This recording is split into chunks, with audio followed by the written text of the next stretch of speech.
off the screen.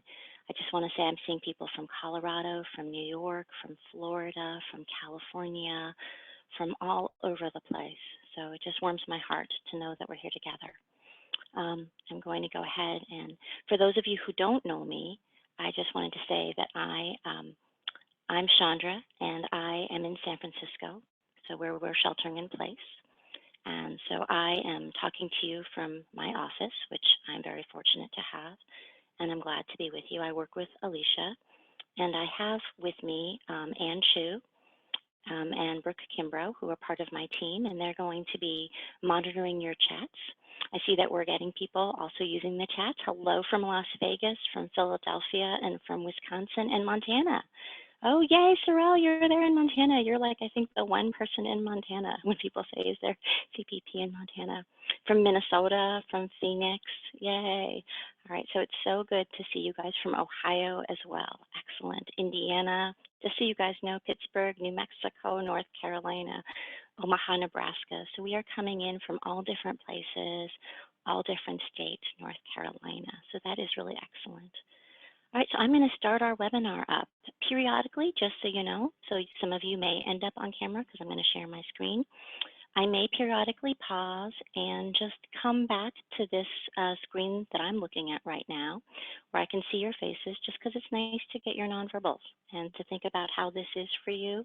Ann and Brooke will be chiming in to let me know if you guys have chats or questions or can't hear me. And so we're just going to sort of play this by ear. We had hoped to have capacity for everybody, but for those of you, I think everybody joined us early just to get on. We will be making this webinar available as a recording, and we will be having other events as well. So let's go ahead and get started. I'm just going to share my desktop with you guys. All right. So I assume that Ann or Brooke will stop me if for some reason you guys can't see the slides right now. So you should be looking at a slide that says CPP and telehealth in the context of COVID-19. And what we wanted to do is really start off by developing a series of modules.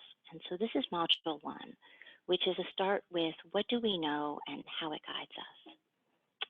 All right. So let's start off with an acknowledgement, because we know that in the field of trauma that we always start off by acknowledging what we're going through. And so we know that things are changing rapidly, that we're in a situation where we don't know what the future will bring, that it makes sense if we feel anxious, sad, fearful, angry, grateful, any other feelings, and that it makes sense if the families that we serve are also feeling these ways or if they're feeling differently from us. That we know that it is very hard to work under these conditions. And we put these thoughts and feelings in little bouncing balls just to acknowledge that we are going up and down in terms of our fluctuating ways of thinking and feeling, that we feel like we're sometimes being carried along by a wave, and yet we manage to find these moments where we can really be with people. So in terms of the focus of this webinar, we wanted to acknowledge that our world feels shaken up and upside down, and to think together about, from this place, how do our CPP frameworks guide us? How do they serve as our safe base if we take an attachment perspective, or a safe base for exploration?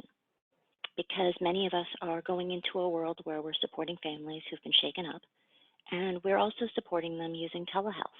So telehealth is a new medium.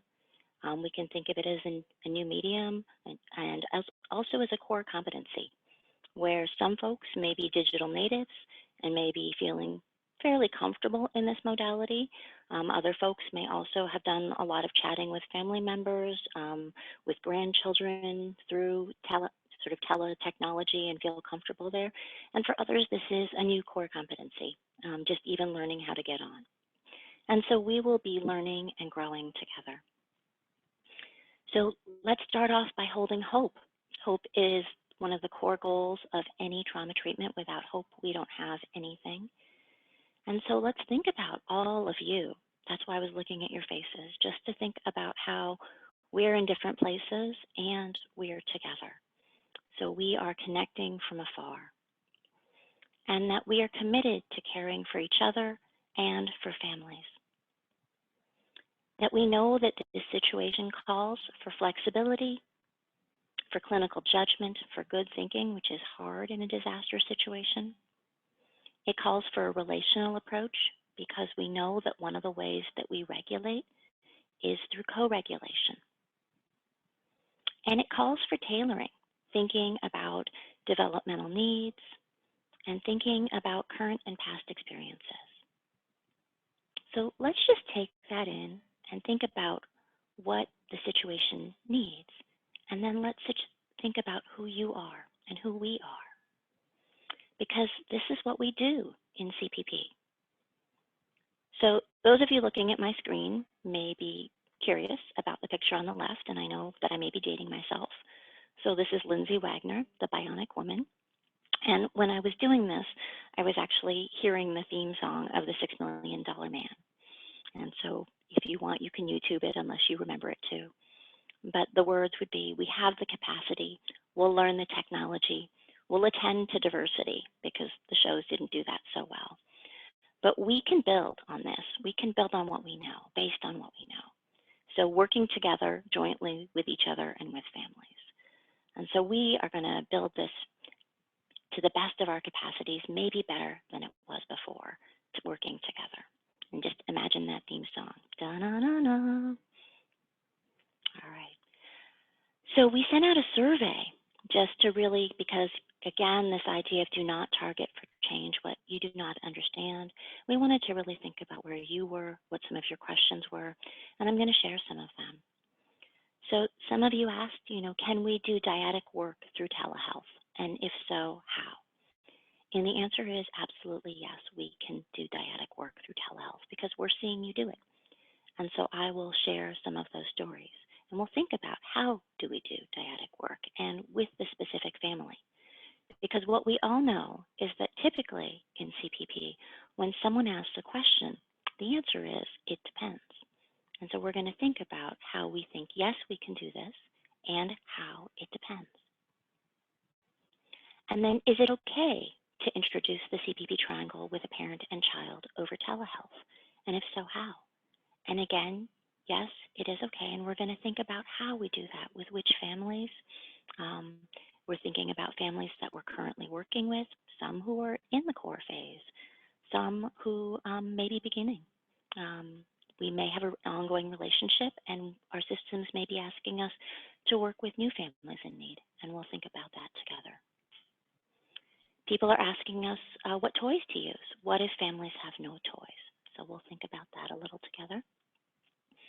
Confidentiality and lack of privacy. We know that many of the families that we live with really are experiencing some very cramped spaces that they often share places with multiple families. We're also thinking about families that we serve who are homeless, who are in shelter. And we'll think about, how do we think about privacy? What is doable there? People are asking about telehealth and CPP with interpreters, as well as thinking about when caregivers and children are in different locations. So we're going to take a deep breath, and what I'm going to say is some of these questions we're not going to answer all today. But what we are going to do is to start thinking today so that we can answer them, thinking about our frameworks and how they guide us. And then we will be building more webinars, more modules to help those of you doing this work to think through these things with your teams and with your families.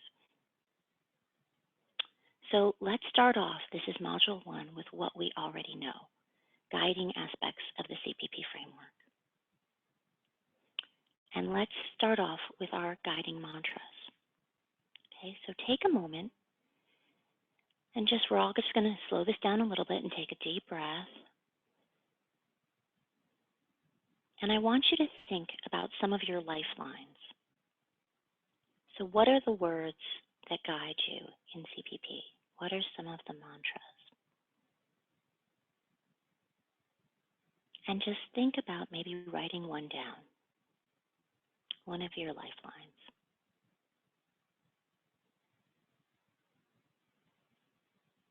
And then let's think together about some of them. So how you are is as important as what you do. This remains true regardless of platform. It remains true regardless of the fact that we're working under COVID 19. Depending on where we are, our community is more and more shaken up. And so this is about our authentic ability, our presence, our benevolence, our curiosity.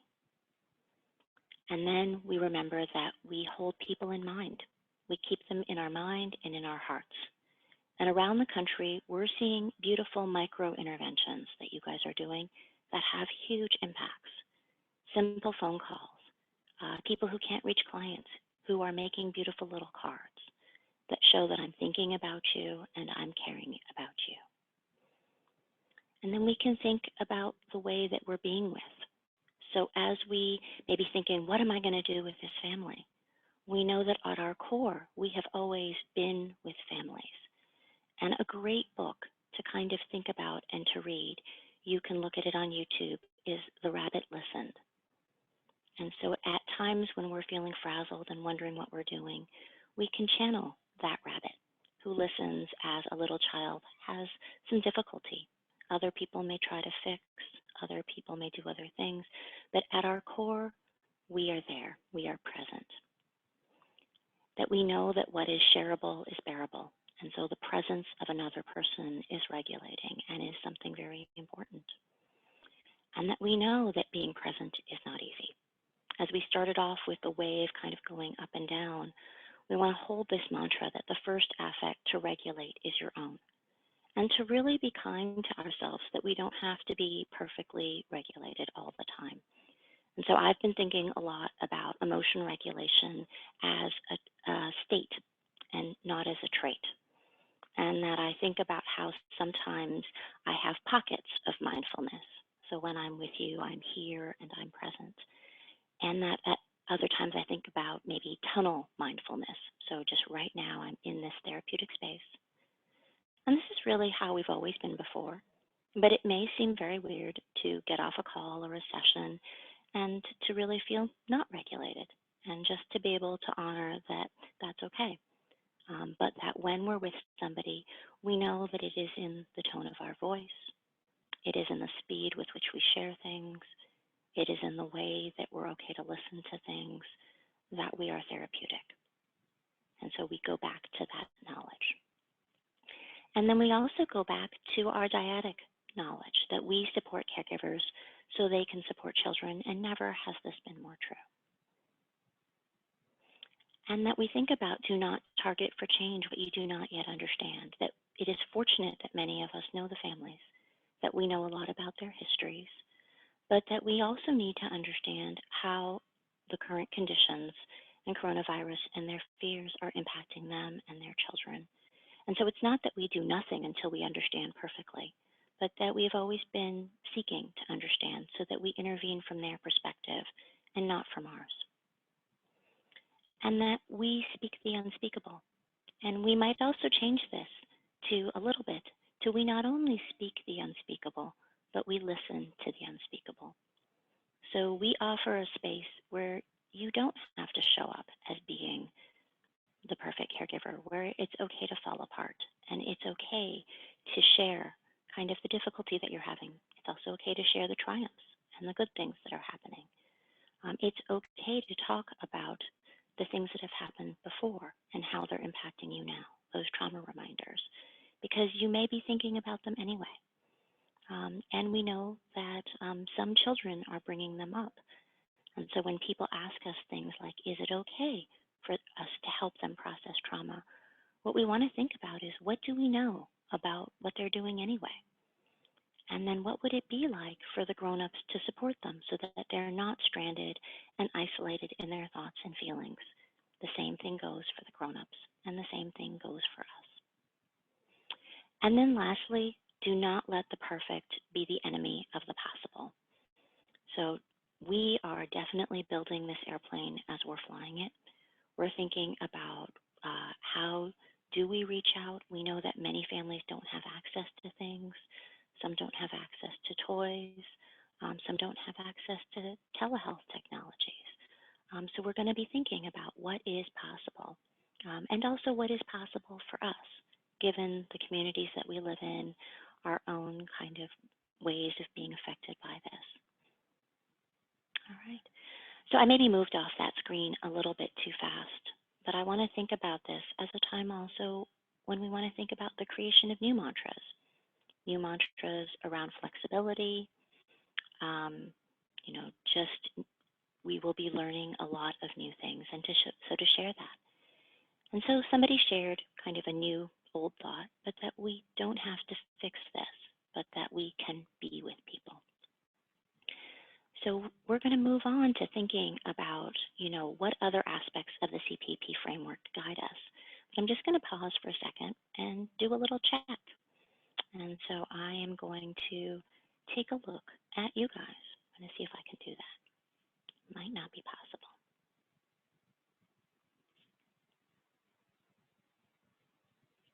I'm going to have to scroll quite a bit to do this. All right. Well, thank you for being with me. And I'm just going to pause and see, Ann and Brooke, if there are any particular chats or anything that we should be attending to. Yes, can you talk a little bit more about the self-regulation of it being a state versus trait? Some people are asking questions about that. Sure. All right, so I'm going to go back to my screen, but I just want to say, we know, actually it's very fortuitous that I've landed on this, right? So we think about what guides us, and we know that kind of it makes a lot of sense if right now we are feeling shaken up. And so we know that it's important to think about how present we are. So we're going to go back to our teams and think about who do I have where I can fall apart? Where can I have reflective consultation? And then we're going to think a lot about our bodies. So many of us are sitting at our desks all day and we're holding stories. And it's really critical that in between that we be moving. Now, if we're on the phone, it's really easy to move.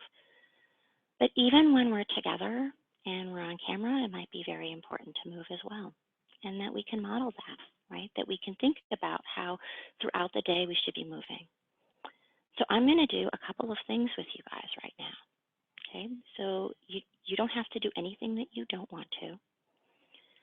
But right now, I'm going to do that V pose. You ready? So I'm just going to go ahead and put my arms up in a big V. Can you guys see that? All right, and if you want to, you can even stand. Okay, so you can stand. And we're just going to think about sort of letting in some energy into our bodies. Not that we have to be perfect. And if it doesn't feel good, don't do it. But just let's go ahead and take a deep breath in and out. Thinking about strength and energy pouring into you, in and out. And we can just shake that out. And then we can also work at that from the ground up if you want. So I'm going to just think about my feet on the ground. And I just want to think about how I can feel the ground on my feet. And I can bounce a little bit and just feel that feeling of presence. Okay. And when we're in our meetings with each other, we can think about the ways that we're moving our bodies. All right, so I'm going to sit back down and think about what regulates you. So the other day I was listening to Peter Levine, and he just did a very simple chant where he encouraged us to kind of use the word VU and to deeply just hum. And it's nice to be able to do that with other people. Just, I wish that you were all unmuted for a moment, but we could just think together and just breathe and say,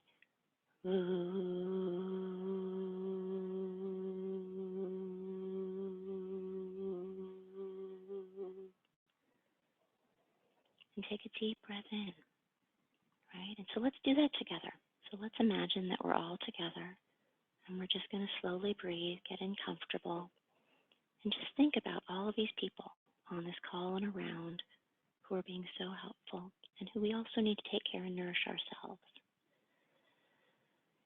Breathing in and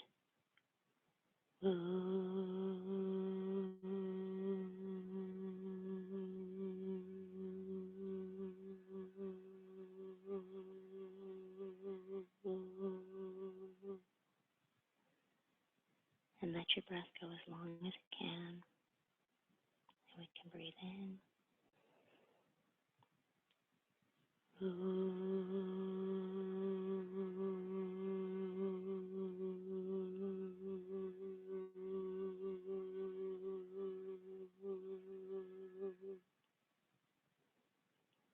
right. And as you said, some feelings can come up. We can feel present. We can think about those things that we do. Now, interestingly, the word vous in French means you. And so right now, what is also regulating for me is to think about actually each of you and all of us. And so when I do that, I think about how many people there are out there and that we are together. And that is a new mantra of thinking about how we're in it together. And to think about how we share those moments of joy, those moments where we connected with families, even briefly, and that we made a difference. And so that those we find regulating too as well, that hope. All right. So as we continue in the coming weeks, I think there will be other opportunities for us to get together and to think about how we regulate, how we think about how present we are, and really what we need to feel integrated for the moment. People also, I think you were wondering about this idea of maybe tunnel mindfulness or state mindfulness, just this idea that we may not be perfectly regulated all the time. We know that we're juggling, we're being asked to be teachers, parents, therapists, all at the same time. And so how do we show up as being human? All right. So I'm going to go back to this slide deck and just sort of walk us through kind of again thinking about what guides us. And so I wanted to think about the integration of the fidelity strands in case that's helpful to you. And so that we typically really strive to create a green space, which is sort of, if you think of green as go or green as nature, it's an as regulated space as we can get. And we want to think about good enough right now. And that within that space, we're seeking to be reasonably well regulated so that we can also hold perspective.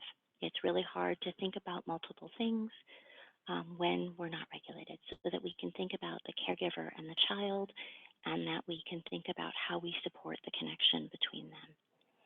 And that one thing that we are always aware of is emotions. So for those of you who haven't seen these drawings before, we're really thinking about our bodies like cups, and that when they get full, we often need to do things so that we can be present. We need to move, we may need to cuddle. So thinking about that in caregiver and child, that when we think about talking about difficult things, there are times when children are very smart, much smarter than us, and they kind of show that right now, I need to do something else, I need to switch. And it doesn't mean that it's not good to talk about these things, it just means that we do that together with regulation. And so we have always done this, and we have always known this. And then just thinking about how we know that our ability to be present, especially when we're in small spaces, and to be regulated, is really affected by our history. And that's what the clouds are, really thinking about past experiences. And that sometimes it's very important to talk about those past experiences and how they affect relationships. And that we do that really tailoring it to each family, given what the goals of treatment are, that's the little house inside, and thinking about the CPP triangle. And so this is something that we already know.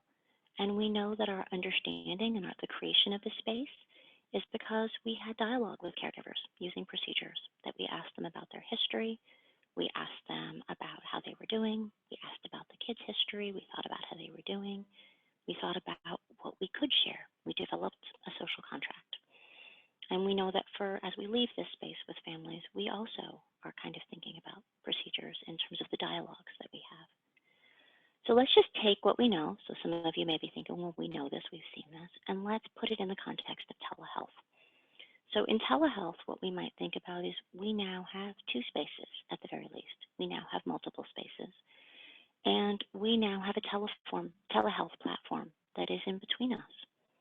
And we could start off by thinking about how do we feel about this, right? And we may have very different telehealth platforms depending on the resources that we have, depending on the rules and regulations of our system. depending on resources that families have. We know that for many families who are vulnerable, who are under-resourced, that this may be hitting them harder.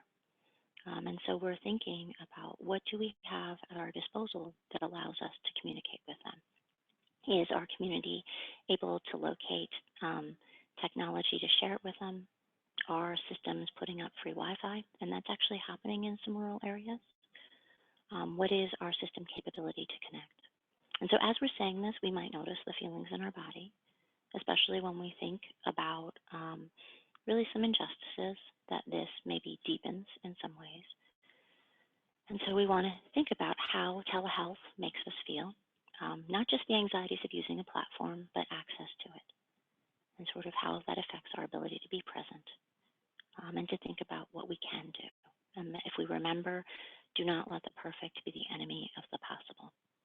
And that even being with a family and thinking about how this affects them is something that we do.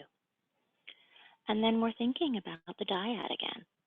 So I want to say that even when we're doing collateral sessions on the phone, we are thinking about the dyad. So we're thinking about how this event, how being sheltered in place, if that's what they're doing, having limited space, how this affects both of them and their relationship. As we're having conversations with caregivers, we are present and we are listening to them. And at the right ports of entry, we're thinking with them about how they're feeling and about how maybe their children are noticing. That if you look at the little orange dot, we're thinking about where are they when we're having this conversation if we have a telehealth platform that doesn't let us to see in. And we might be thinking about all those things that we would think about when we're in the same space. Do we think that they're listening? How might we translate? Again, thinking about what is shareable is bearable. That little children are sort of sponges with big ears and that they catch our affect.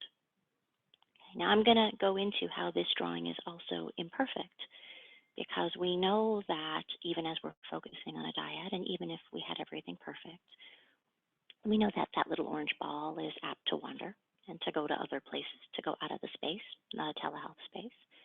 And we know that other people may be on the periphery, in the home, that there are many other spaces that have access to what, our conversations, and we're going to think about that. People will wander in, people will be on the periphery. So those are all just things and considerations that hopefully the drawing brings up so that we can think about this with our teams for the specific family. And so that we can think about this with the caregivers when we can. And then we're thinking about affect. So how will this telehealth platform let me think about how you're doing? And depending on it, we may develop little signals with people. It may be, I think we're thinking about sometimes in the room, one of our core modalities is developmental guidance. And that we may also be expanding that to anticipatory guidance. And to really thinking about in a telehealth platform, my role is still to support you so you can support your child. Some of the things that we very much want to talk about, it would be quite natural for them to bring up feelings. How would you let me know how this is for you? Right? And what's really important is just to let them tell us, right? And really our own creativity and theirs, because that's also where hope comes from. And then again, thinking about we may also have some ideas. So we could use a stoplight. We could use colors. We could use colors like orange means I'm getting a little warm. This is hard. Red might be, really tipping over. If we think of blue as numbing, right, shutting down, we can say, that I'm turning teal, getting blue, icy blue, or, more or less green. So we can have ways, even through the phone or through signals, hand signals if we have them, but we can devise ways. And we can also, I think, we are learning to be attuned over video and to checking in more. Because one of the things that we're thinking about is as therapists, we're used to feeling people in our guts, that presence in the room. And so how do we feel when we don't have that? And so it's okay to acknowledge that with people. And again, that we are not letting the perfect be the enemy of the possible. And that what is beautiful is that we are trying together.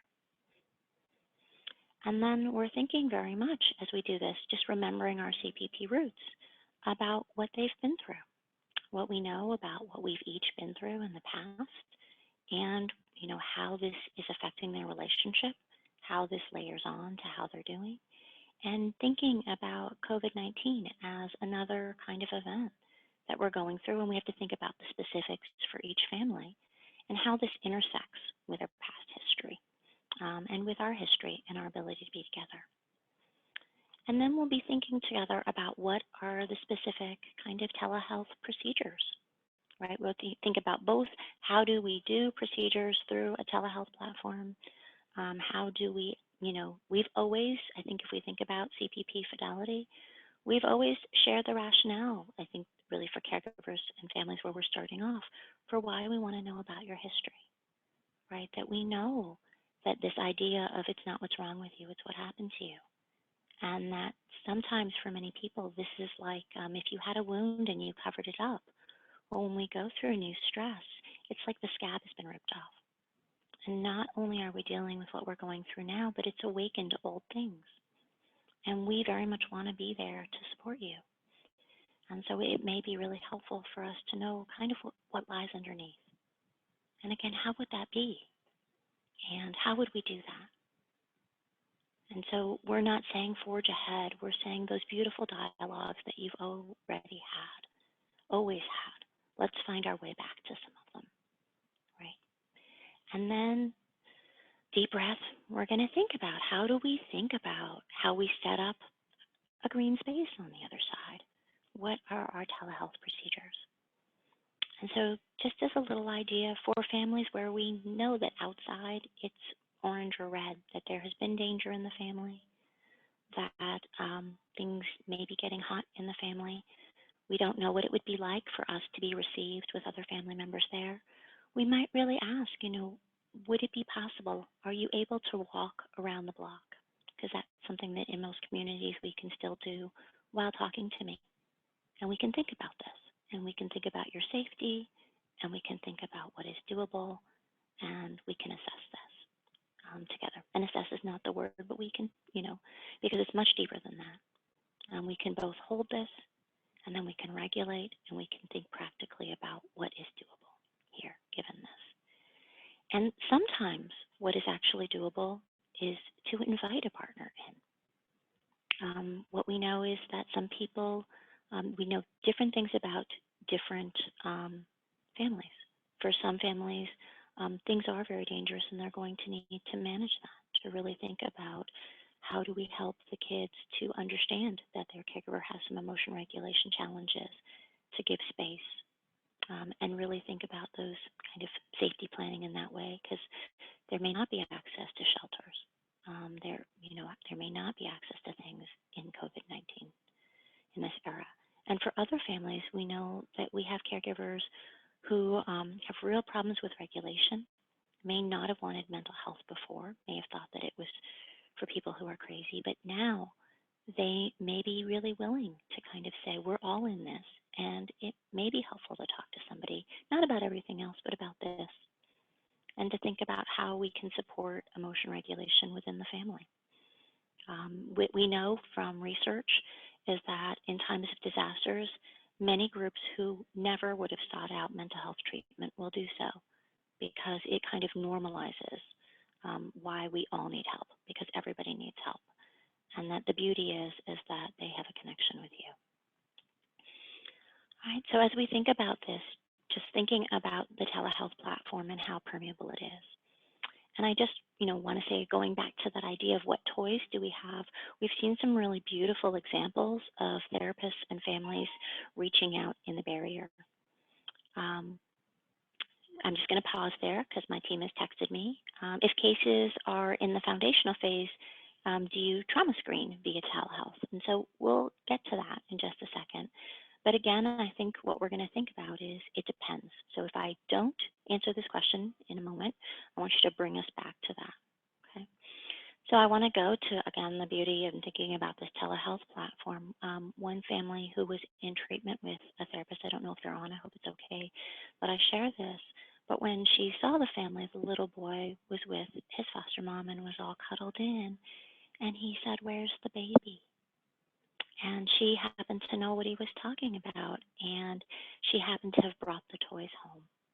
And so she held up the little baby and she said, "The baby is right here." And then she, had the caregiver doll. And he said, "Can I have them?" And that what she did was she said, "Here." And oh, you can't see me. If you imagine that my hands are outstretched to the screen, because that's how her hands were. She said, "Here, you can take them." And he took them from her, these pretend baby and caregiver, and he had them and he cuddled them. And I just want to say that that is the hope that children bring, that they're magical, and we never know, and that therapist is magical. And we don't know what will work, and that it is possible that as things continue, that won't be good enough because he'll want to hold something. And then we will think together, what toys do they have? What would he like to bring to the green space? What would he like to show us in the green space? And if they don't have toys, we're seeing amazing creativity. I remember when I was home visiting, I home visited a family who they said to me, they said, "You're going to think we're really ghetto." And I said, "Why?" And I was sitting in their living room, and then they showed me the stuff they had made with toilet paper rolls. And you can make people or other things. And that's what they had done. They had made musical instruments, they had made little figures.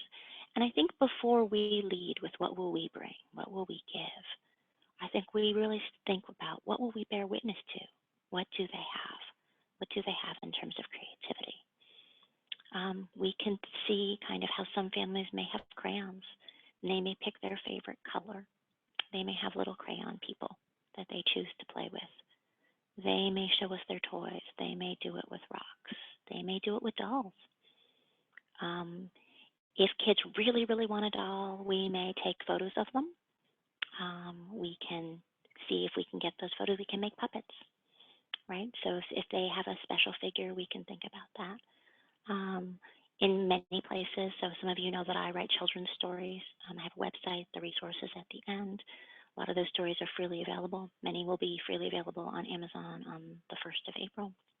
I'll put that out as well, because we make them free on the 1st of every month, and I think we're trying to extend that because we have another extra day that we could give to April 2nd, so we'll put that out. But they're finger puppets, and so families can also access this. And so we can play in these ways, making finger puppets or things through the telehealth platform, as well as all the other ways. So I may have stayed there too long, but I think what I wanted to just share is a glimmer of hope in terms of what people are doing. I know that my lovely colleague Marquita Mays is on, and at one point when she had a family and she was doing telehealth, they had parallel toys. And so the child had a doctor's kit.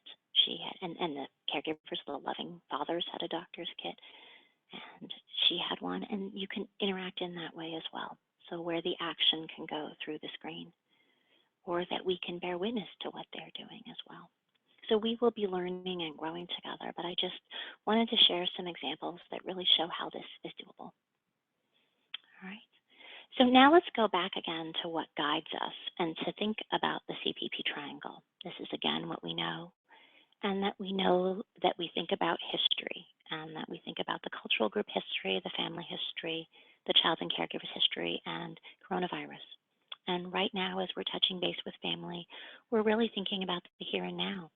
Where is the family now, given what has happened and their specific reality? And we can think about the left-hand side of the triangle as their experience. And we can think about how it is both a shared experience that we are going through. We're going through coronavirus. And then we can think about the specific meaning for a community and family. And one of the concepts here that may be really important is the idea of proximity to danger. And so I've put the little image of the virus on this slide. And if you think about when the virus was in China, it was not close. And so it was still in the world, but we may not have felt its danger unless we had family there. And that as it's gotten closer to our communities, that sort of teal color, we're starting to get more proximate to danger, right? And so we think about it may be different in communities where there are low cases than in other communities. New York, Louisiana, California, many other places that I'm not going to name, Colorado.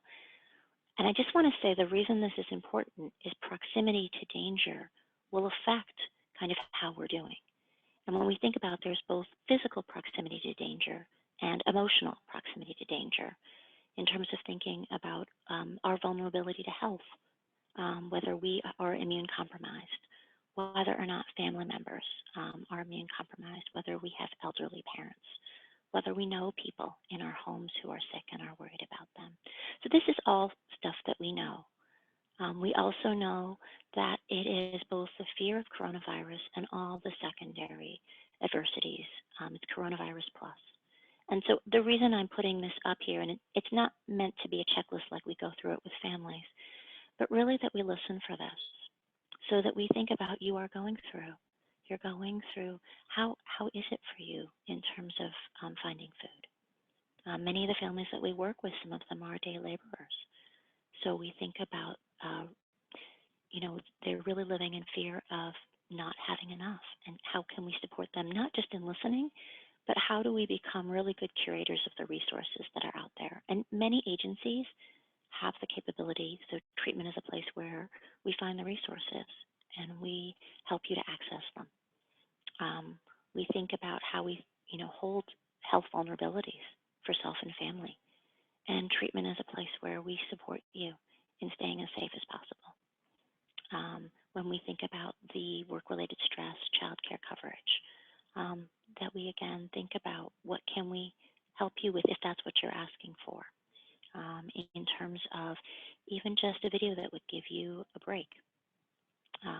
So these are some of the things. And then sociocultural trauma, that in particular, I think Asian families are being racially targeted. Many other families are seeing that once again, their communities are not being held and thought about in the same way and are in danger and jeopardy.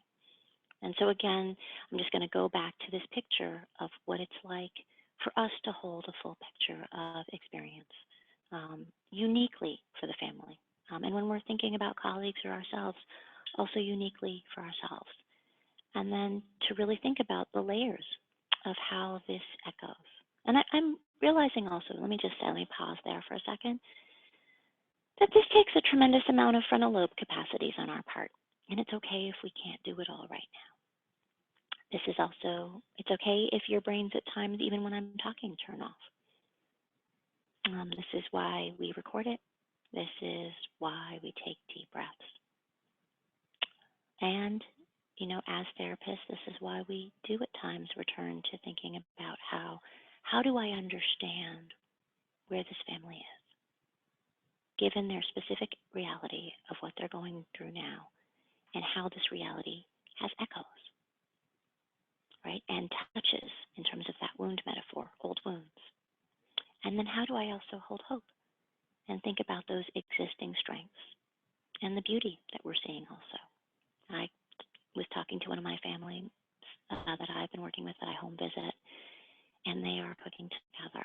And this is what, a family that many people might say is under-resourced, but they have more resources than I feel like I have. They played Monopoly as a family. They are singing together. And so we think about those angels in the nursery. At the same time, I realize I've got the wrong slide up at this time, but just really balancing from strengths, angels in the nursery, ancestral angels, the strengths that run through us and through our people. And we also think about, remember in CPP, we hold light and we hold shadow.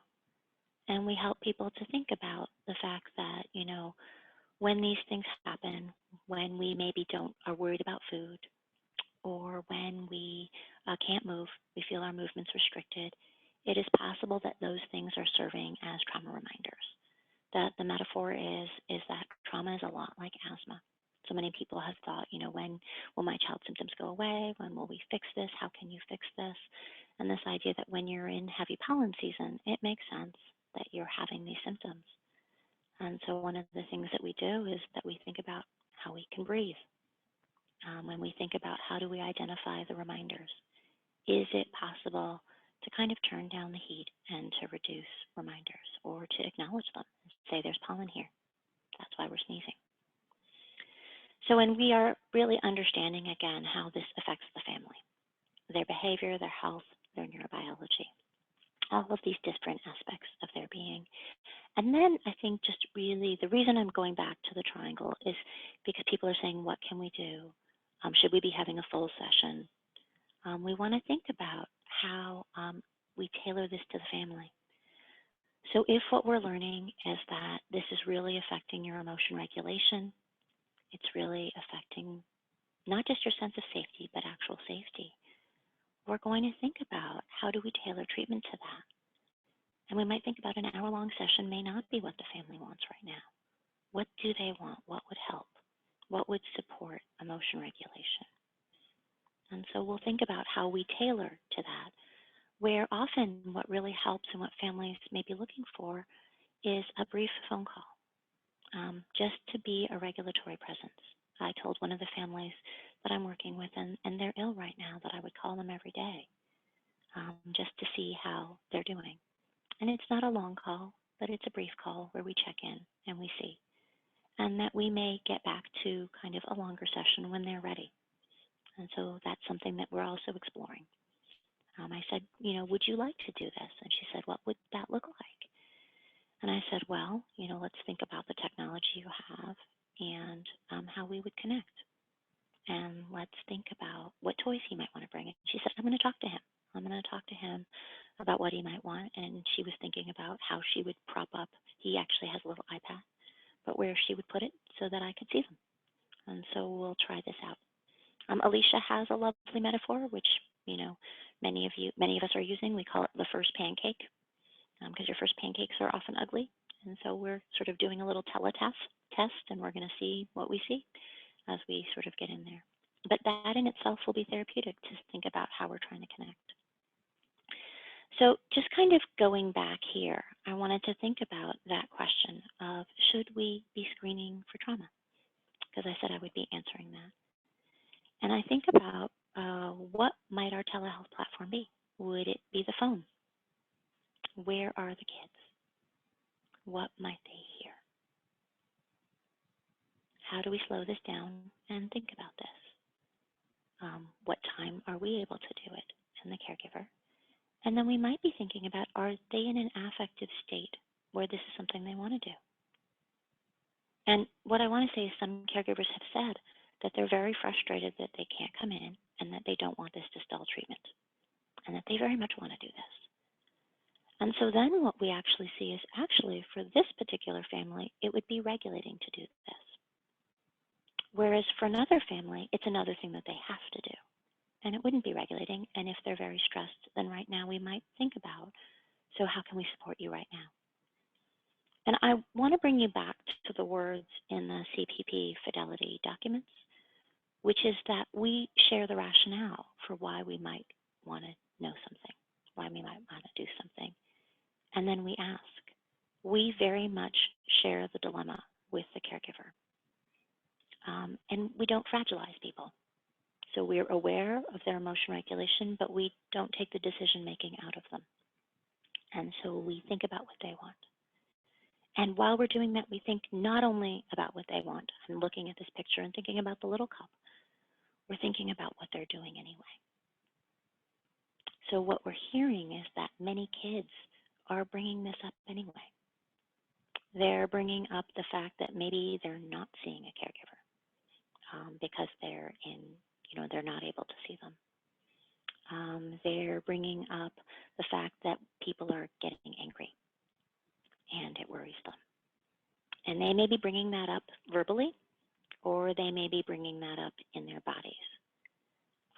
But we also can sprinkle in interventions. So I think we think about how we say small things. What is it like for him? We're wondering about, it would be very natural for people to be angry and upset.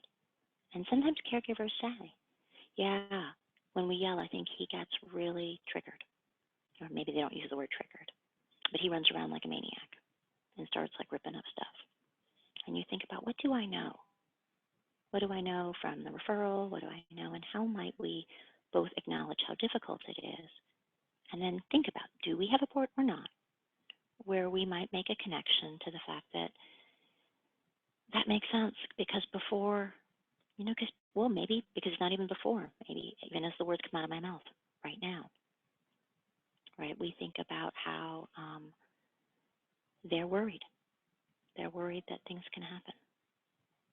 And, is this the caregiver also worried? And they're sharing this with us. So if we remember, we listen to the unspeakable.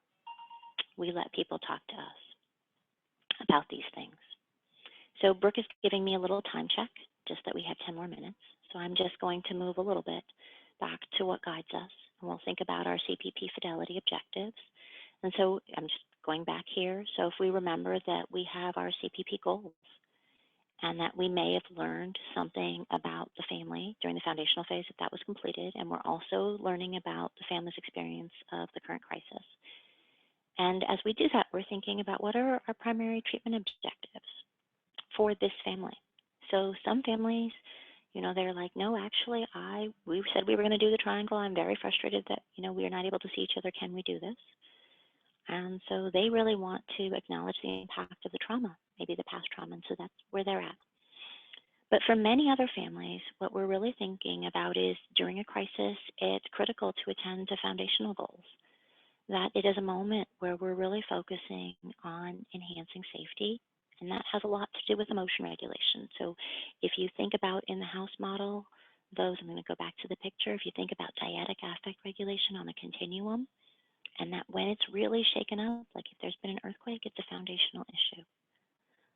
If body-based regulation, and that's not a one-time thing, that's throughout the day. We know that our bodies are pumping out all these stress hormones, and for the kids and families too. And so really what we do affects our health in terms of our bodies and our relationships. And I bring this up just because we've always known this, but I remember just hearing a therapist who was saying, how do I get to that trauma processing and that stuff that we do in CPP? And I wanted to say yes, yes. And for many families, that's a really good question. And how do we honor what you are doing? How do we honor when you are helping a family to find resources in the community, when you're connecting to them, when you're advocating? How do we think about when you are enhancing safety and thinking about ways that as a family they're making space for each other to breathe? Or ways that they are doing a simple activity that gives them a little break and a little hope. Or, if things are really bad, how do we think about what their options are to get safe? And even some of what the options are that more of us as providers are calling in. We are seeing beautifully teachers who are calling families multiple times, or who are on the screen with families. Is that possible within this system as people come back online? All right. And so again, these are things that we all know, but just for different families, really thinking about how, there is something out there right now. We're not post-trauma, we're in trauma. And that we're thinking about what are the ways that we stay safe from it in terms of physical distancing, hand washing, protection of elderly family members. And I bring this up because many families are talking about this, but in some they're doing it, but there isn't the dialogue with the kids. And so really, I think one of our points of asking is, how is the family? What is the family doing? And how are they talking to kids about it? Some kids really feel like their parents are doing this to them. And so even us coming in, we may be doing it with dolls. We may be seeing what they understand and thinking about how we're all in our houses and why, and people we can't see, and the idea that there is this very sticky kind of virus that usually when we get sick, we can see it, but that this little virus seems to have an invisibility cloak for a little while so that we don't see it. And that most people, we get better, but some people who are older or who have been sick before, they don't, so many of them get better, but they have more challenges, that it's harder for them. And so what are we doing? And we think about the specific dialogue. And more than that, I just really want to also give the concept of one of the things that we do is that we make space. So I like to use the metaphor of baseball. and to think about pitching and catching. And so in CPP, I want to say when we open up with the triangle session, we're definitely pitching. But then it's very important that we think about with a grown up how we might get into a catching position. Really thinking about opening up a space where we can hear what the child is telling us. And that can be with a baby. What is the baby communicating about, what they're catching? Affect is catching. So how can we be attuned in this moment? So with older kids, with dolls, with younger kids, again, with just being, with toys, with having mindful moments, those kinds of things. And then just again, returning to our core objectives, thinking about restoring the protective shield, helping parents to support kids, thinking about even what our systems are doing. Are they serving as good protective shields, or do we feel shaken because they're not?